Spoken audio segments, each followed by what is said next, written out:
Adrian from Aberdeen has said, "Hi Steve, how do you feel about potentially playing matches behind closed doors?" No, obviously not an ideal scenario, but given where we were a few weeks ago, I think it's a big step forward. And if we have to deal with a situation where we're playing behind closed doors, then that's what we'll do.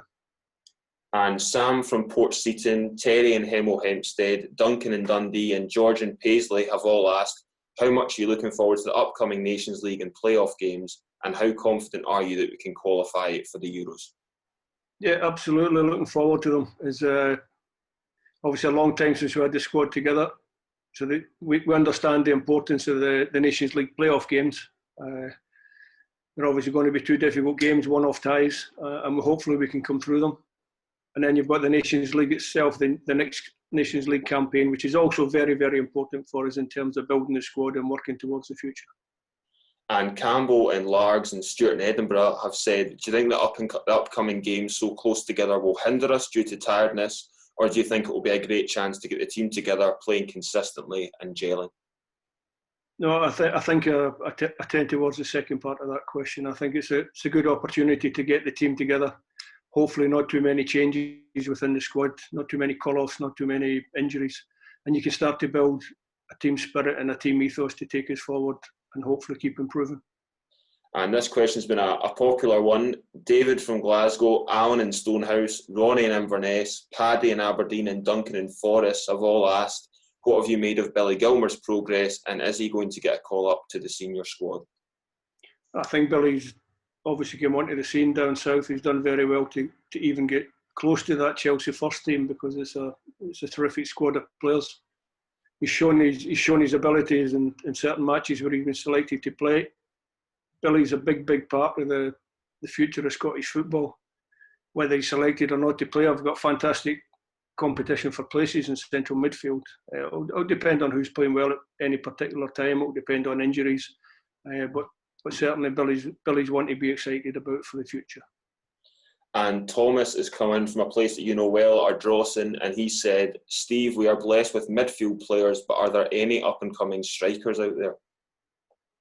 Well, obviously you're looking around the market. You're hoping that some of the younger ones will start to break through. Well, I think in any international squad, you're never going to have, ideally, the number of players that you want competing for every position. At centre forward just now, we've got Ollie McBurney, who's playing in the English Premier League. You've got Lawrence Shankland, who's going to be playing next year in the Scottish Premier League. Lee Griffiths is back in form and scoring goals. So we have some options up front. And John from Whitburn has said, when you first got involved in coaching, did you ever visualise that one day you would manage your country? Absolutely not. I don't think anyone would be so presumptuous to think that they would make such a step in their career. You know, when I started out coaching, I was mainly thinking that I'd probably have a career coaching young players, and then obviously you get different opportunities throughout your career, and thankfully I've managed to make the most of them, and been granted this chance to be the manager of the national team, which is a great honour. And Ross from Alloa, along with Andrew and Livingston and Errol and Seamill, they've said, who excites you from the current under-21 squad? I think the obvious one is Billy Gilmour, but then you've got a number of players, and I've never been one for naming young players and putting added pressure on them. Scott Gemmell and I have regular conversations about who's coming through, what's coming up. Obviously, I speak to Malky Mackay a lot. He tells me about the younger age groups that are coming through. And I think we have some good talent coming through in Scotland, but without going down the path of naming them and putting them under added pressure. And Scott from Edinburgh has said, hi Steve, during this time I've been watching a rerun of Euro 96. What key differences do you see between that Scotland squad and this current crop of players? Can we learn anything from those past tournaments? I think the tournaments are so far away that it's difficult to say you can learn something from them. I think for us it's just to focus on qualifying for the next tournament. Euro 96 seems a really long time ago. Obviously it's nice to be involved in that. I think what we can take from the period of time where we did qualify quite regularly for those major competitions is it gives everyone in the country a big boost and a big lift, and that's what we aim to do in the future. Robbie from Kirkcaldy has asked, what is the best atmosphere you've ever experienced as a player or coach? Oh, difficult one. Probably too many to go through. I think one of the best atmospheres, and it's got an international flavour to it, was when I played for the Scotland under-19s in the World Cup in Mexico. A long time ago, I couldn't even tell you what year it was in, but I know it was a long time ago when I was under-19. We played against the host nation, Mexico, in the Azteca Stadium. There was over 90,000 people there. We managed to beat them 1-0. I was lucky enough to score the winning goal and caused a riot. The Mexican fans rioted because their team had been knocked out of the tournament. So that was a memorable night. Difficult one as a coach. Probably too many to go through as a coach. Neil from Skelmerley and Lewis and Biggar have said, so far for you, Steve, the centre-back selection has been largely down to which two are available. You haven't had a chance to build a partnership in this key area. With the intense schedule of games ahead, how do you address this? Well, that's one of the little quirks of international management, is you don't always get the same partnership to play together. I thought the last two games, Declan Gallagher and Scott McKenna did well for us. Was a different partnership. It worked okay. It was 2 victories, although we conceded 2 goals or we conceded a goal in each game. I think everyone would agree that both the goals that we conceded were wonderful strikes for the opposition rather than glaring errors for the defence. So hopefully that's something we can build on. And Craig from Edinburgh and Stephen in Thurso have asked, hi Steve, I would like to ask you what progress you feel we are making in terms of improving youth development across all ages in the country from grassroots level up. I think the progress is probably there to be seen. The number of young players that are breaking through in the Scottish game at this moment in time. We've got more players playing in the English Premier League than we've had for a long time. We've got a good level of young player playing in the Scottish Premiership. So there is an improvement. It's always very, very difficult to gauge youth team development or youth team improvement because it's going to happen over a long, long period of time. Malky's been in the job now for a few years, and hopefully we'll start to see a production line of young talent coming through for the Scottish clubs. And Alan from Alloa has asked, if you could change one rule, what would it be and why? I'm not a big fan of changing rules in football. I think there's been a lot of changes in recent times. Some for good, some not so good. I'd pretty much leave the game as it is just now. Rory from Stranraer has asked this question alongside Bob in Glasgow, Sean in Coatbridge and James in Glasgow. Do you have a plan to get both Andy Robertson and Kieran Tierney into the same starting 11?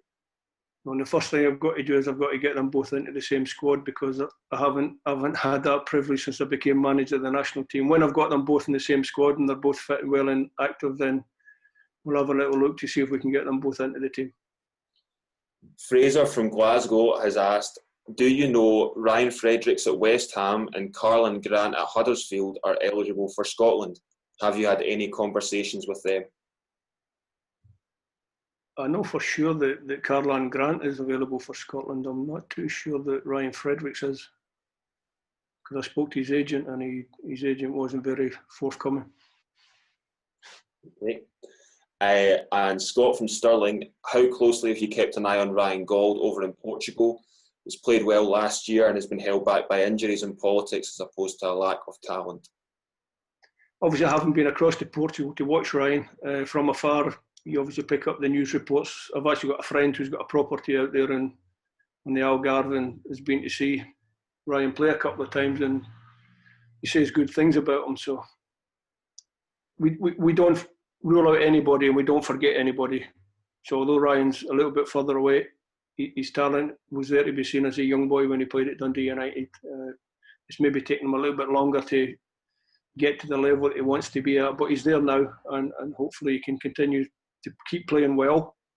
But then would be another midfield player to add to the number of fantastic midfield players that we've got. So strength and depth in that position is definitely not a problem.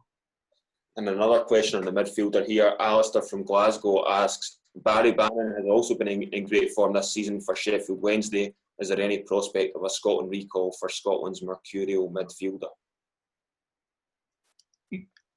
going back to my previous answer, you never rule anybody out. We have fantastic selection problems in the midfield area. I know Barry. I spoke to him a couple of times last year. I met him a couple of times out and about, and I think if I called him up, he'd be there. He'd be there on the shot. So I know that Barry's committed to playing for his country. He's obviously getting on a bit in years. He would give good experience, but like I said before, we've got fantastic options in the midfield area, and Barry's certainly one of those. Another question on a specific player. Ricky from Ayr has asked, Clarke, have you been watching the progress of Michael Rose from Coventry City? He was a standout for Ayr and has done well down south. I'm not sure Ricky knows me well enough to call me Clarke, but I'll let him off with that one. I actually watched Coventry last year, and Michael played well in the game. It was against Sunderland. So another one, like I said, all these players are in your thoughts. You know, you can't rule anybody out and you can't rule anybody in. If Michael has another fantastic season for Coventry next year in the English Championship, then obviously he's a player that we would pick up and monitor. And Mark from Dundee has said, Steve, as our best striker, will Lee Griffiths be considered for your squads in the upcoming fixtures? If Lee's fit and firing and scoring goals in week in, week out for Celtic in the Scottish Premiership, then obviously he would be in contention for a place in the squad. Goes without saying, really. Rab from Kirkcaldy and also Kenny in Glasgow have asked, if you could select one Scotland player from the past for a current squad, who would it be? The King Kenny. No doubt. Kenny, a fantastic player. Would be the type of player that we need up front where he can link the play and allow our fantastic wide players and midfield players to join in and score goals. And Kenny wasn't bad at scoring goals either, so it would be King Kenny. Paul from Corby. Steve, will you be driven by picking the team on merit and not just the players' names? I think you always pick your team on merit. You pick your squad on merit. And obviously boys that come in and do well for you, you want to keep them in and around you because you don't want to let them down. If somebody comes into your squad and does well for you, then obviously you want to keep picking them. Ross from Arbroath, do you think Hampden should be the home of Scottish football and the national team going forward? I think that decision's already been made, so there's no point in dragging up an old story when the decision's been made. Scottish FA now own Hampden, and that's the home of Scottish football, so time to move on for that one. Graham and Lanark, although not directly Scotland related, Steve, how do you rate your time at Kilmarnock in comparison to your periods at other clubs? No, listen, every club that you work at as a manager or a coach, you take good times and bad times from. Kilmarnock was a particularly successful one for myself and my staff and the players. I think the supporters enjoyed it, so it worked out well for me, and I think it worked out well for the club, so everyone can move on and be happy. Gary from Glasgow has said, for many years the Scotland team has underperformed based on the players available who play at a high level. This is in contrast to Northern Ireland, who overperform based on available players. What is missing and how do you fix that? I'm not so sure it's a case of underperforming or overperforming. Some teams click, some teams gel. Maybe in recent years the Scottish team hasn't quite clicked or gelled. That's part of my job as a manager, is to try and make sure that they come together. Everyone gets a role in the team that they understand, know what they're doing. Obviously need a little bit of luck in the draw. I don't think the draw's been, certainly the last draw with Belgium and Russia in our section wasn't too favourable. Sometimes you can get a little bit, I'm not saying an easier draw, but a little bit more comfortable, a draw where you look at and you think, yeah, we can be really competitive in that group. So it's probably a number of factors. I think the squad is improving. I said that before we went into the November games. The two results there probably backed me up a little bit. But it's up to us to keep performing and keep improving and make sure that we do qualify for a major tournament in the not too distant future. George from Paisley is wondering how tricky it will be playing Israel in the Nations League before we play them in the Euro qualifiers. Is it possible you might play a lot of fringe players in the first game? I think it's possible that Israel might do the same. It's going to be a little bit different. I believe the Israeli team are in the process of changing their manager, so maybe for us it's a good thing that we get a little look at his tactics or his thinkings, how he's going to line up his team.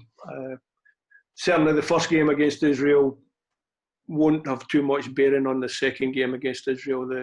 The playoff semi-final will come with pressures and characteristics of its own, rather than the first game of a 6-team qualifying section. So the two games are totally different. But listen, it's just one of those quirks of fate that we've drawn Israel. And the good thing is that we have two games in September against Israel and the Czech Republic to make sure that when we come to the playoff game in October that we're fit and firing and ready to go.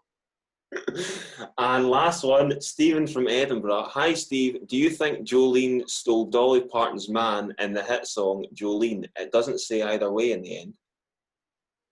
Not really a big fan of that kind of music. If my wife was here, I would ask her that question, and she'd probably have the answer. So I'll need to say pass on that one.